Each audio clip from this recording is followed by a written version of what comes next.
আমি আবার chicken cutlet বানাচ্ছি। দেখো সব তৈরি করে নিয়েছি সেটগুলো, বিটকনস পুরো আছে, দুটো খারাপে তৈরি করে নিয়েছি। এখানে ডিম ফাটিয়ে নিয়েছি ডিমগুলো দিয়ে ভালো করে।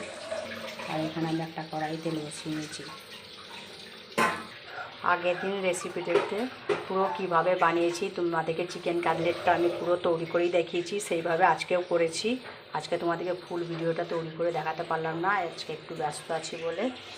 তো আগেরবারে যেভাবে করেছি এবারও সেইভাবেই করেছি। তোমাদের অবশ্যই ভালো লাগলে আমার চ্যানেলটা সাবস্ক্রাইব করে রাখবে, ইউটিউব চ্যানেলটা। আর নতুন নতুন রেসিপি পেতে আমার বেলটা বাজিয়ে দেবে, তাহলে তোমাদের কাছে নতুন ভিডিওর জন্য নোটিফিকেশান চলে যাবে। দেখো আমি ডিমে পুট করে নিয়েছি, তারপরে আবার বেডকামে পুট করে নিলাম। পর আমি কড়াইয়ে ছেড়ে দিলাম। দেখো আমি এবার একটু তুলতে নিচ্ছি, একটু ভাজা হয়ে গেছে।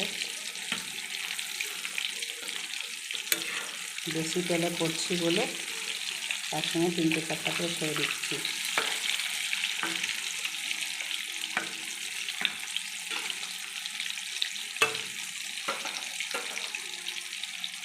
একটু হালকা আঁচে করতে হবে যাতে ভালো করে মাংসগুলো সিদ্ধ হয়ে যায় ভিতরে। তোমরা আমার ইউটিউব চ্যানেলটা সাবস্ক্রাইব করে রাখবে, আর পাশে যে বাটনটা আছে ওটা টিপে নতুন নতুন ভিডিও পাওয়ার জন্য আমার পাশের বাটনটা টিপে বেলটা বাজিয়ে রাখবে, যাতে তোমাদের কাছে নতুন নতুন ভিডিও আসলেই আগে চলে যায়।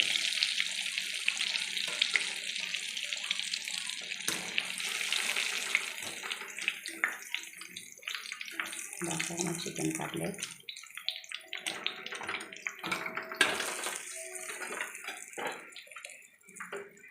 তোমাদের যদি ভালো লাগে অবশ্যই তোমরা আমার ইউটিউব চ্যানেলটা সাবস্ক্রাইব করে পাশে থাকবে।